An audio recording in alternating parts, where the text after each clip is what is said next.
అందరికీ నమస్కారం. అందరికీ గాంధీ జయంతి శుభాకాంక్షలు. గాంధీజీ పూర్తి పేరు మోహన్ దాస్ కరమ్చంద్ గాంధీ. ఈయన 1869 అక్టోబర్ 2వ తేదీన గుజరాత్ రాష్ట్రంలోని పోర్బందర్లో జన్మించారు. గాంధీజీ తల్లి పేరు పుతలీబాయ్, తండ్రి పేరు కరమ్చంద్ గాంధీ.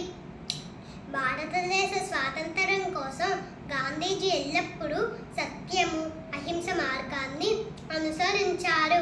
ప్రజలు గాంధీజీని మహాత్ముడని, జాతిపిత అని గౌరవిస్తారు. ఆ మహాత్ముడి జన్మదినమైన అక్టోబర్ 2ను ఐక్యరాజ్య సమితి అంతర్జాతీయ అహింసా దినోత్సవంగా ప్రకటించింది. ఇది భారతీయులకు ఎంతో గర్వకారణం. ఈరోజు గాంధీజీ గారి పుట్టినరోజు మాత్రమే కాకుండా అలాగే మరొక మహనీయుడి జన్మదినం కూడా ఉంది. అదే మన లాల్ బహదూర్ శాస్త్రి గారిది. శాస్త్రీజీ 1904 అక్టోబర్ 2వ తేదీన ఉత్తరప్రదేశ్ రాష్ట్రంలోని ముగల్సరాయ్లో జన్మించారు. శాస్త్రీజీ తల్లి పేరు రామ్దులారీ దేవి, తండ్రి పేరు సర్దార్ ప్రసాద్. జవహర్లాల్ నెహ్రూ తర్వాత భారతదేశానికి శాస్త్రీజీ 2వ ప్రధానమంత్రి.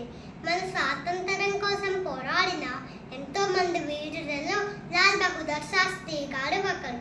నమస్తే, మీ ట్వింకల్ లోక్షితాశ్రీ.